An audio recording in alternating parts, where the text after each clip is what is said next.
যুবভারতী কাণ্ডে ক্রীড়ামন্ত্রিত্ব থেকে ইস্তফা দিতে চেয়ে মুখ্যমন্ত্রীর কাছে চিঠি দিলেন অরূপ বিশ্বাস। ইচ্ছাকে মর্যাদা জানিয়ে অরূপ বিশ্বাসের মন্ত্রিত্ব থেকে অব্যাহতি দিলেন মুখ্যমন্ত্রী মমতা বন্দ্যোপাধ্যায়। পৌষ মেলার স্টল বুকিংয়ের প্রথম দিনেই বিপুল সাড়া, ওয়েবসাইট বিভ্রাটে অসন্তোষ একাংশের।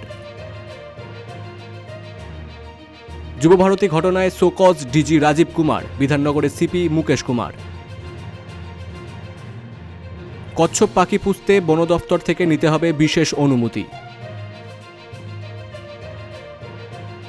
বিধানসভা ভোটের প্রাক্কালে দিনভর আধিকারিক নিয়ে এলাকায় জনসংযোগ সারলেন তৃণমূলের জনপ্রতিনিধিরা। মঙ্গলেও রক্তক্ষরণ, 500 পয়েন্টের বেশি পড়ল সেন্সেক্স। ডিজিটাল অ্যারেস্ট প্রতারণার শিকার বেঙ্গালুরুর এক টেক সংস্থার কর্মী।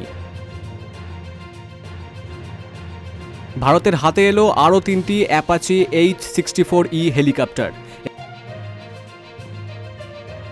জরুরি অবতরণ করতে গিয়ে বিপত্তি, মেক্সিকোয় ভেঙে পড়ল বিমান, মৃত অন্তত 7।